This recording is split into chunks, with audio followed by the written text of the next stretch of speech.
everybody, it's me, Ghost Bunny, and today I'm going to be reading Stars of Chaos by Priest.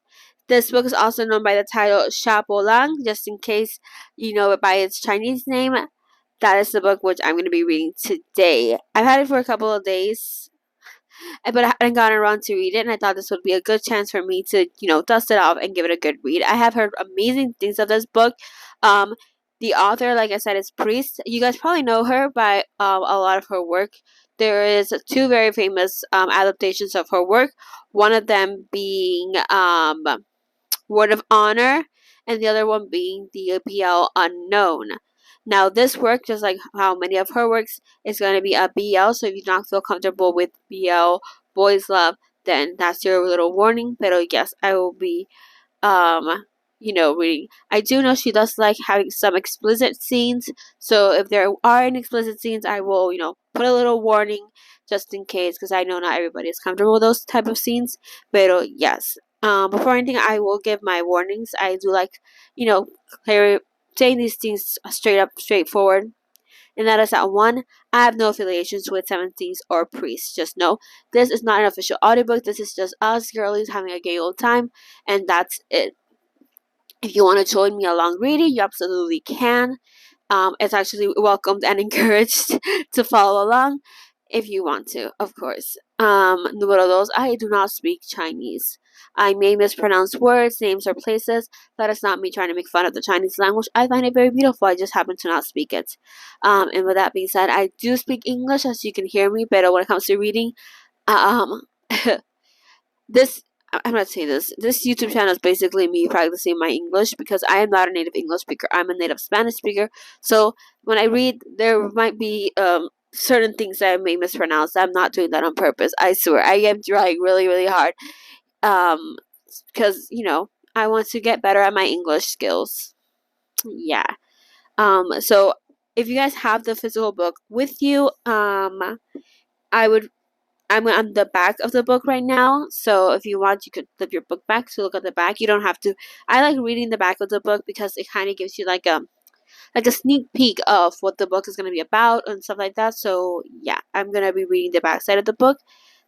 So yeah, enough stalling and let's just begin. A time of change is upon the Empire. The discovery of violet gold, a vital fuel for steam-powered machines, propelled the empire of Great Liang into an age of prosperity. But for Chang Geng, a young man raised on the impoverished northern border, the concerns of the empires are as distant as the stars above. Oh, that's why it's called Stars of Chaos, because it's like, like the possibilities of that, being anything to do with me. It's as far as me being able to touch the stars. That's interesting. When raiders from the north attacked when raiders from the north attacked Changang's small village, he discovers that the life he knows is a lie. Dun dun dun! His mother, his teacher, and even his godfather, whom he trusted more than any other, Shen Shilu, are not what they seem.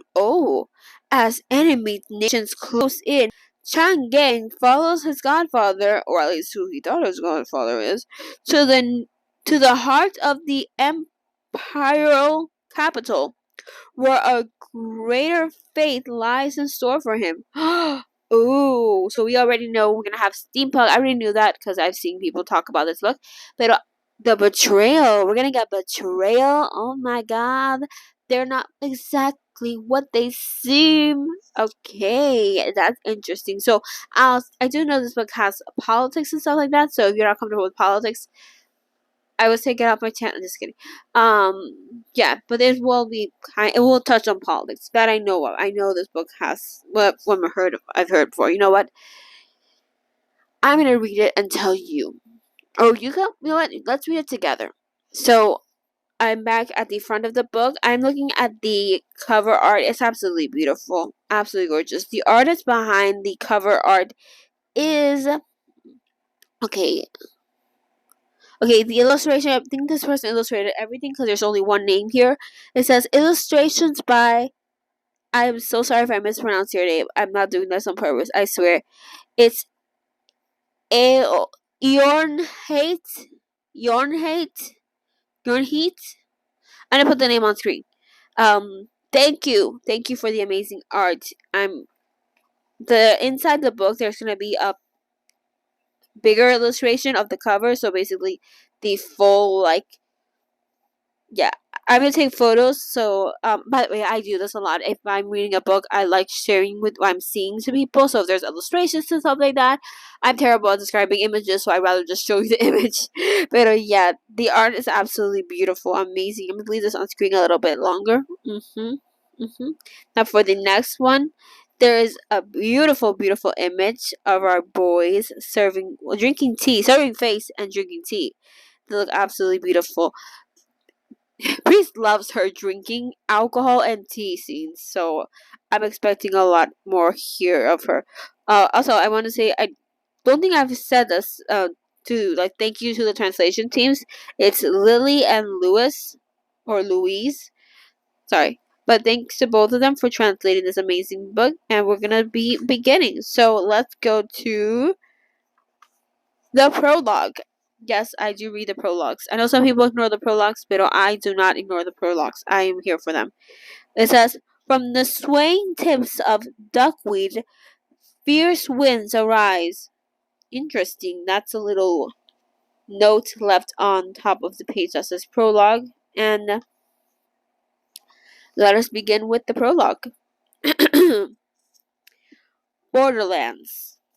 In the small border town of Yanhui, there was a hill known as General's Slope. Despite the majestic name, it was in reality nothing more than a small mound of earth. Those with long necks could easily see over its crease. Not me, I'm short. General's Slope. General's Slope hadn't always existed. 14 years ago, the Black Iron Battalion, the number one armored cavalry of Great Liang, had embarked on the northern expedition and laid waste to the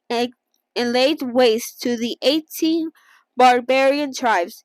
It was said that as they passed through Yanhui town on their march back to the capital, the victorious troops cast aside their battered armor and created this mound.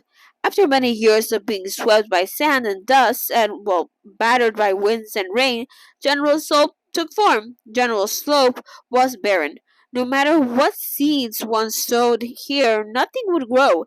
Even weeds refused to thrive, and consequently, there wasn't even any brush behind which those who wished to carry on clandestine love affairs might hide. So they had nothing. It was just like a slope and just sand and nothing else. Like if you wanted to maybe hickety hoppity hoop with somebody, you couldn't. You couldn't. There was nothing. Everyone would see your sin. Such a bald patch of dirt was completely useless. The old folks of the town all agreed the place was cursed. The murderous crimes committed by the Black Iron Battalion were so severe that malevolent energy had accumulated and overwhelmed this bit of earth.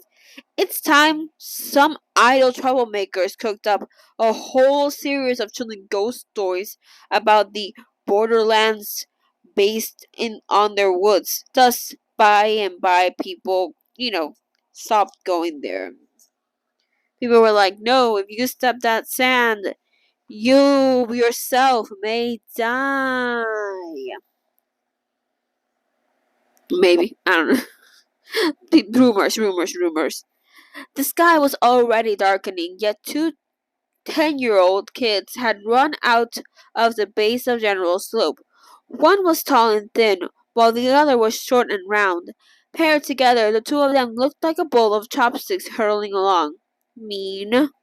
The tall, thin one was dressed like a girl, and only upon closer inspection did it become clear that it was in fact a boy.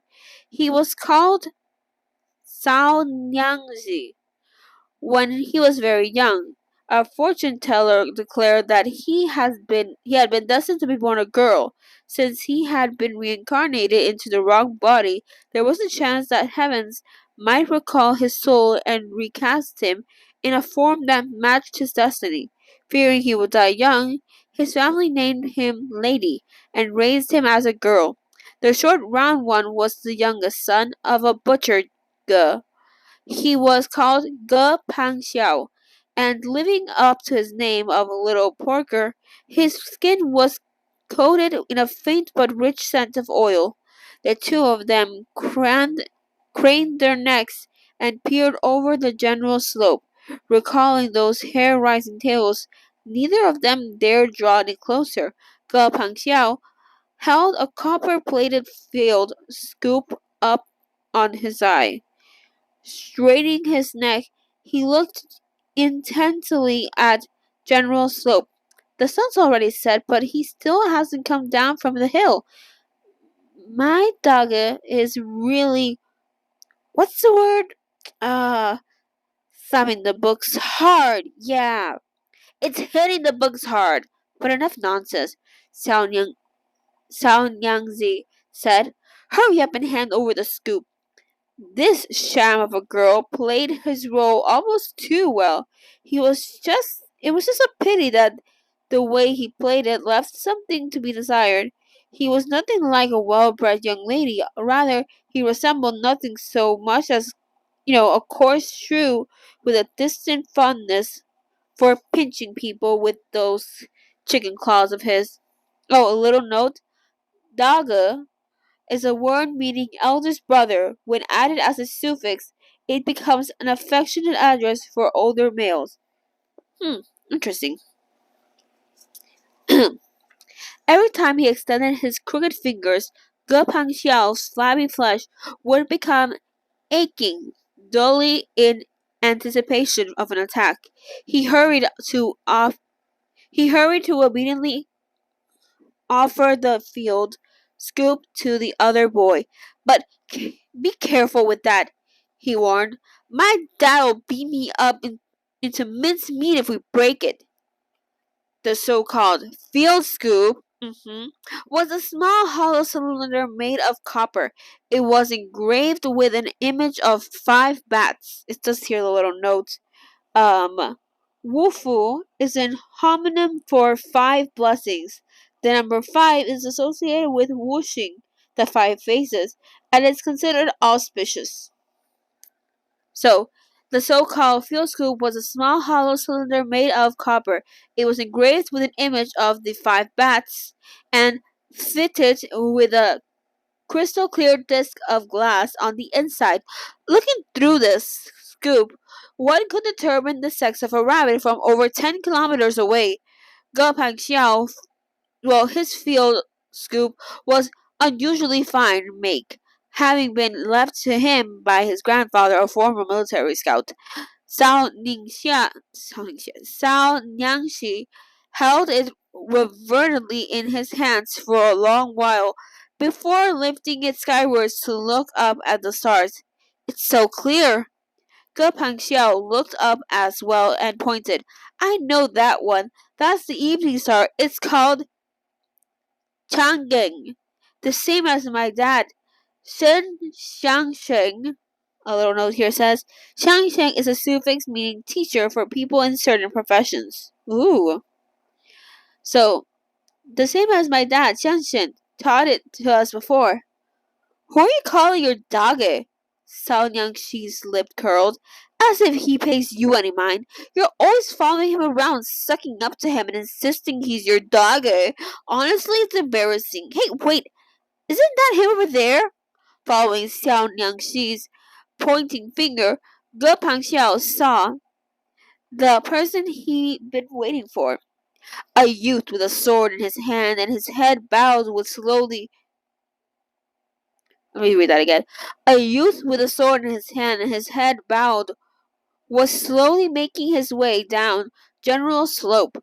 Suddenly, it was as though Ge Pangxiao no longer feared the ghost. He burst forth like a ball of lightning, hollering, Dog it! Dog it! Dog it! Dog it! In his haste, he tripped at the bottom of General's slope and submerged into a heap, coming to a stop at the youth's feet. So he was like, it's dog, run, my dude, run. Finding his beautiful dog over there. Kupang Xiao lifted his grimy face, not even bothering to push himself up as he revealed a silly, flattering smile. The smile became a grimace as he said, Daga, I have been waiting for you all day. The youth named Chang Geng and silently withdrew his foot from where he had nearly trampled on Gepeng Xiao. Whenever Chang Geng saw Gepeng Xiao, he felt a little amazed.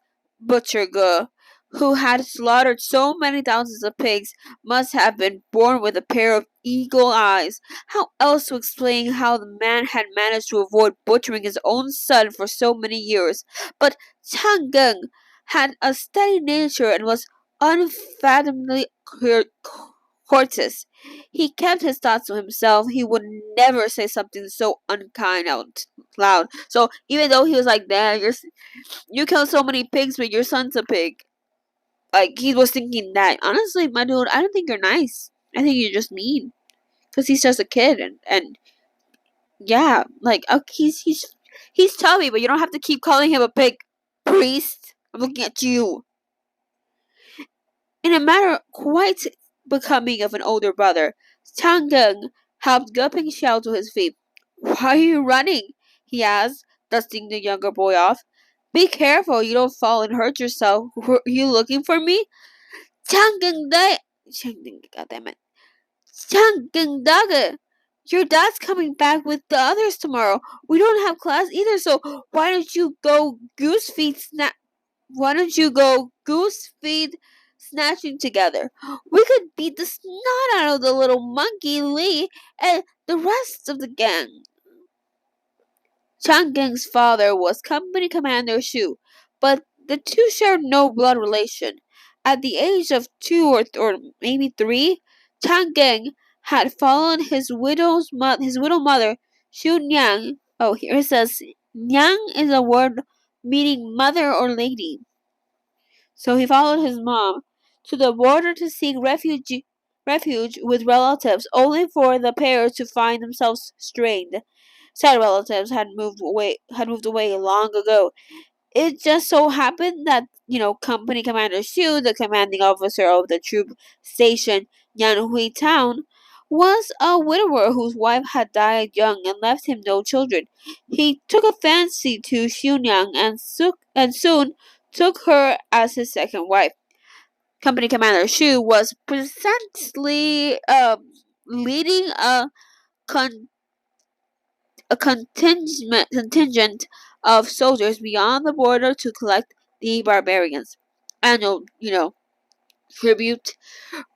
Reckoning the days he'd set out, he ought to be returning with maybe a day or two, give or take. Life on the border was simple and poor, and the children here rarely enjoyed luxuries like snacks. Whether the soldiers marched out to collect tribute, they picked up some of the barbarians' dried meat and cheese along the way, which they would then toss into the crowds waiting by the roadside upon their return. This was the phenomenon known as goose feet snatching, wherein street urchins scrambled to fight each other for food, like geese for scraps of bread. With all the kids grabbing for prizes at once, it was practically inevitable that the crowd would come to blow. Well, the crowd would come to blows. As long as no one got seriously injured, the adults turned a blind eye, allowing the children to band together and gang up on each other as they pleased. All the kids in the town knew this. When it came time for goose feed snatching, whoever won Chan Gang's allegation, allegiance was guaranteed certain victory. So they were like, okay, he's the tallest of us all. If they throw stuff, he'll probably be the first one to catch them. If we're good friends with him, he'll probably share some with us. That was basically the mentality. Ever since he began learning martial arts as a child, Chan Geng had been meticulous in his practice. Countless military families lived along the border, so there were plenty of children who studied martial arts. But practicing martial arts was a grueling process. So much most kids only ever casually dabbled, their sloppy efforts yielding unexceptional results. Chang'e was the only one who had climbed the general slope daily to train alone since the day he picked up the sword. His years of diligent practice were a testament to his extraordinary determination. Chang'e had yet to turn 14, yet he could already lift a sword weighing over 30 kilograms with one hand. He was well aware of his capabilities. Can I read? The answer is no. Look, he was well aware of his capabilities and never took part in other kids', scuffles. Nevertheless, the other children were all exceptionally a bit scared of him. Understandable. Tangen brushed aside Ge Pangxiao's proposal with a smile. I'm way too old to be chasing after goose feed. Che Pangxiao refused to back down. I already talked to Shen Xiangsheng and he agreed to give us the next few days off.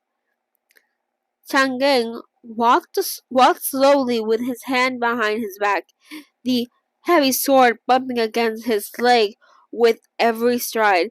Ge Pengxiao's words were childish, and he ignored them. It was his decision whether to study or train with his sword. It didn't really matter whether the tutor gave them a day off or not.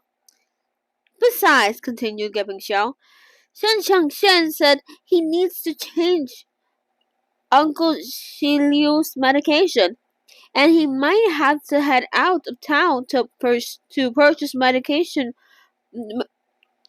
medicinal herbs.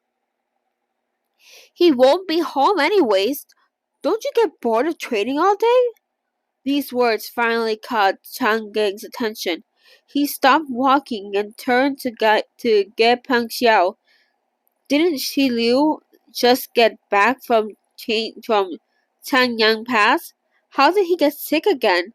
Uh, That's what I heard. But then again, he never really gets better, does he? Well, in that case, I'm gonna go check on him. Chang'e waved at his two little tagalongs and said, "Hurry home, hurry home, hurry home! It's so late. Oh, it's so late already. Your dad'll beat you if you don't hold up dinner. Look, if you guys don't get there on time, your dad's gonna beat your ass." That's what he said. Dage, about the Chang'e had no interest in listening to him, paddle on. The difference of a single year meant a lot to boys in this age. When it came to size and maturity, anyways, Chang'e was already beginning, to find it difficult to play with little kids like Ge Pangxiao. With his longer stride and taller stature, he left the two younger boys behind in a blink of an eye. Ge Pengxiao planned to win Chang'e as an ally, while his plans were a full-on failure. He lost. Poor little stupid Ge Pengxiao. The plump boy was Jesus. The plump boy had wasted his time. He sighed in disappointment and turned back to glare at Sao Nangxi. Xiao Nangxi, sorry. Why didn't you say anything? Xiao Nangxi's cheeks were bright red, his gaze drifting. All his bossiness from a moment ago had completely evaporated. Clutching at his chest like a love-struck maiden, he said, even when he's just walking, "Oh, my Chang'e really does look more handsome than anyone else." Speechless, Che Pangxiao decided at that moment that he would never go out with this embarrassing loser ever again. You fucking loser, you might make me look good. Maybe I should hang out with you. Actually, never mind. No, fuck you, actually. The Shen Xiangsheng and Uncle Shiliu, of whom Gaping Xiao spoke, were a pair of brothers who shared a somewhat special relationship with Chang'e. 2 years ago, when Chang'eng was not yet so grown up, he'd snuck out of the city gate by himself to play in the wilderness outside town. He'd gotten lost and was quickly, surrounded by a pack of wolves that would have dragged him away had the Shen brothers not luckily passed close by. The pair saved his lives, driving away the starving wolves, using the medicinal power they carried. To thank them for saving Chang Gang's life, Company Commander Shu leased the brothers one of the empty courtyards free of charge, and the two settled down in Yanhui town. The elder of the two was called Shen Yi.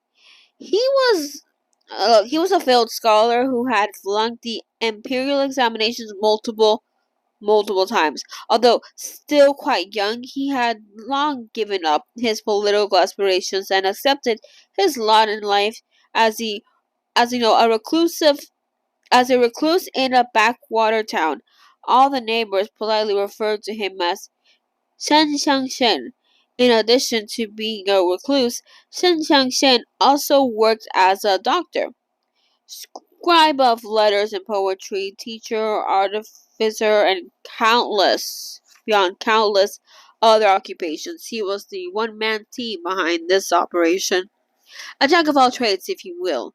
Not only could he treat all sorts of sprains, fractures, and, con- contusions. I think I was supposed to say concussions. He could also deliver a foal from a pregnant mare. During the day, he managed his own private school where he taught a gaggle of the town's youngest how to read and write. He should teach me. After dismissing his students in the evening, he would roll up his sleeves and repair steam engines, steel suits of armor, and all sorts of puppets to supplement the household's living expenses. For a recluse, he was awfully busy. For being such a recluse, he's really social. Like, damn, he goes out more than I do. I'm more of a recluse, actually.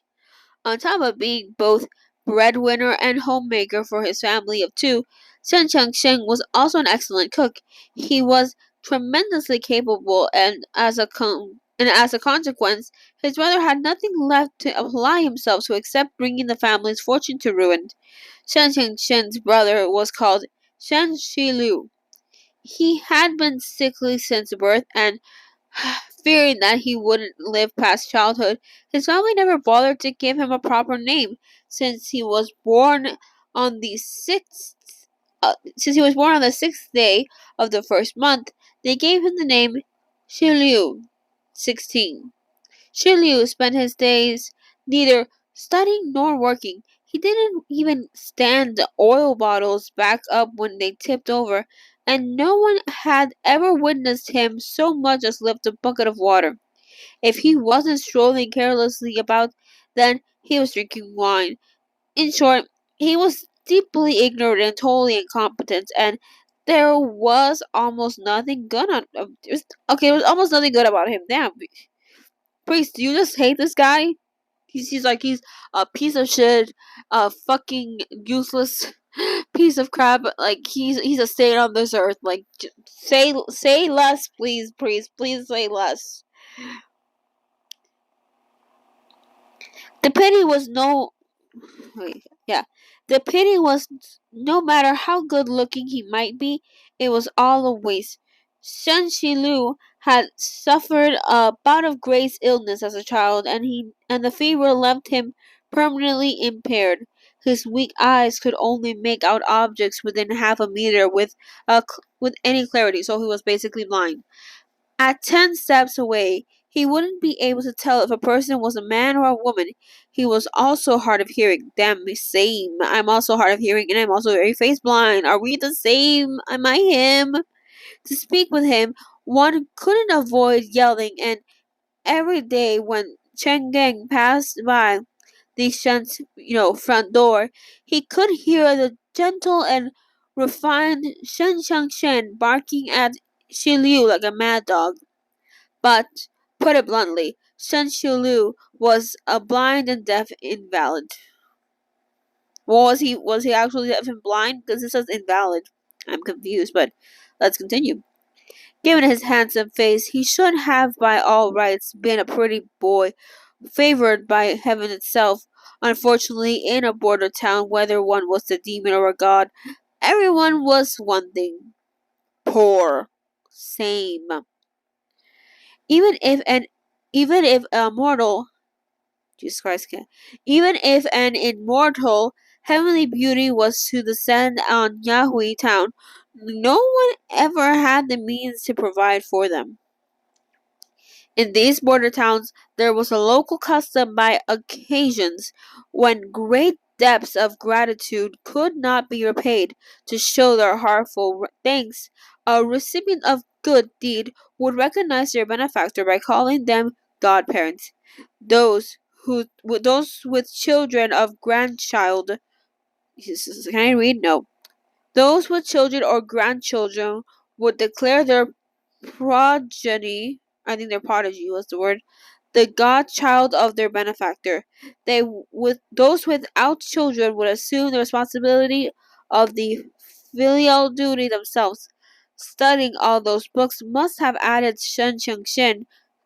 They might have added to his brain. For when it came time to accept repayment, Jesus, can I read? No, I'm gonna read that sentence again. Okay. Studying all those books must have added Xiang Cheng's brain, for when it came time to accept repayments for, rescuing a warded child, he stubbornly insisted that such a relationship violated ceremonial rights and refused any such arrangements. Surprisingly, it was his brother, Master Xu Liu, who joyfully accepted, immediately warming to his new role and calling Chang Geng son. So it was that the wastrel. Jesus, can I read? No.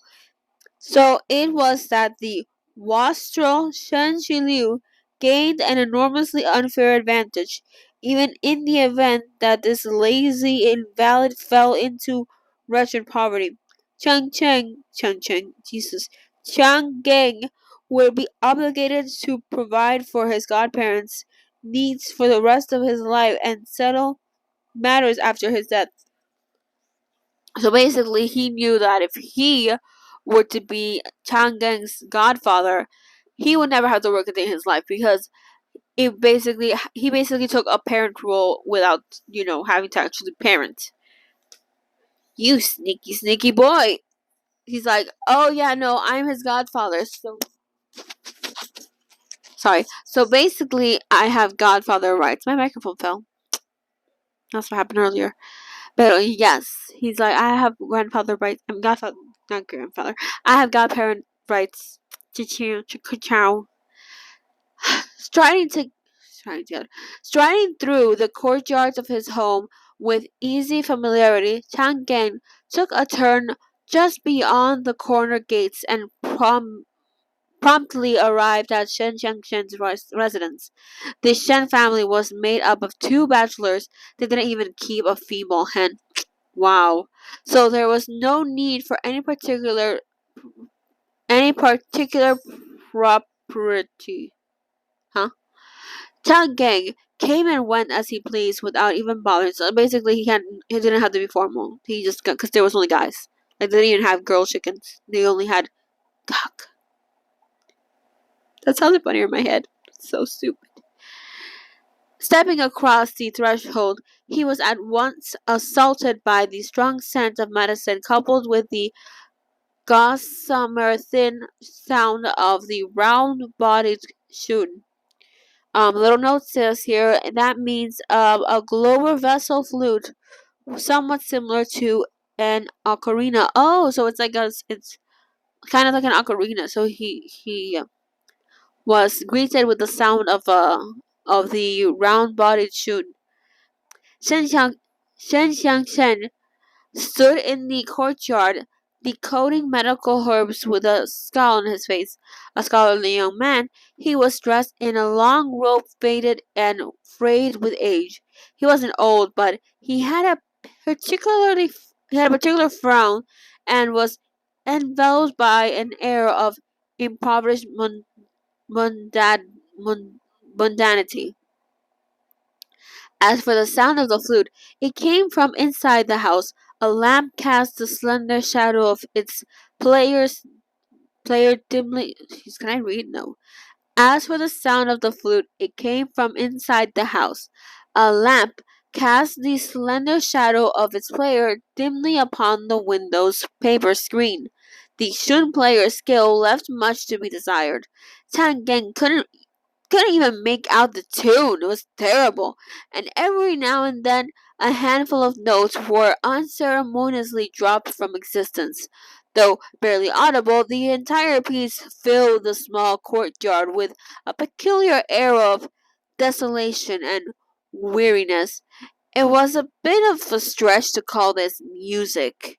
After listening a while, Chang Gang felt that if he were pressed to play the if he were pressed to play the player to pay the player, not play the player. If he was pressed to pay the player a compliment, he could only say that for a prom.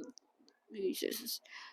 He could only say that for a performance of funeral wailing, it was remarkably restrained. He's like, if this is playing to you're gonna kill someone with this, then you did a good job, dude.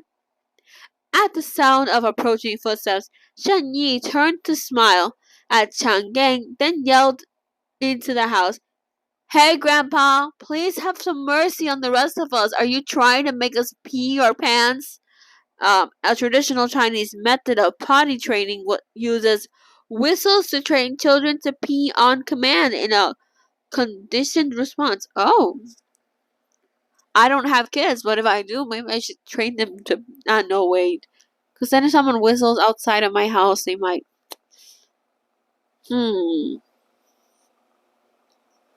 But yeah. Are you trying to make us pee our pants, Changgeng's? Here. The Shun player turned a deaf ear. Granted, with his auditory powers, it was possible he simply hadn't heard. After listening to him go on for some time, Tang Gang felt that the Shun player was fairly energetic and didn't seem to be sick. Relieved, he asked, "I heard from Ge Pangxiao that Chang Sheng is um changing Xiliu's prescription. What's wrong with him?" Chen Xiangsheng appraised the medicinal. Jesus, can I read? No. Chen Xiangsheng appraised the medicinal broth with a discerning eye and grows. Nothing's wrong with him. Change of season, that's all. The 4 seasons, each require a different prescription. This patient is very finicky and difficult to care for. All right, it's just that just you're here already, so I'm not sure whether he managed to get it, but he was planning on delivering it to you first thing tomorrow morning. Go on in and take a look. And that's the end of the prologue, pretty sure. No, that was chapter 1. Oh. Then why did they write prologue? I'm confused now. Because the page said, or maybe that was a prologue. From the swaying tips of the duckweed, fierce winds rise. Maybe that was the prologue. So that was chapter 1. Okay, well, good to know. Well, that was chapter 1. If you guys been liking my reading, you guys can like, comment, and subscribe. I'm gonna be making. Can I read? Can I talk? I'm not even reading. I'm just talking. What was I gonna say? Oh yeah, if I'm gonna make a playlist for this book because I do plan on reading the entirety of the book. So if you guys been liking, you guys can follow along on the journey of reading Stars of Chaos. What else should I say? I'm also reading Kim Porsche. Okay, it's called Compendium. So if you're interested in any of the other books, they have their respective playlists, and you can follow along with them as well. But I'm done for now. So I hope you have a good day, night, wherever you are, and bye.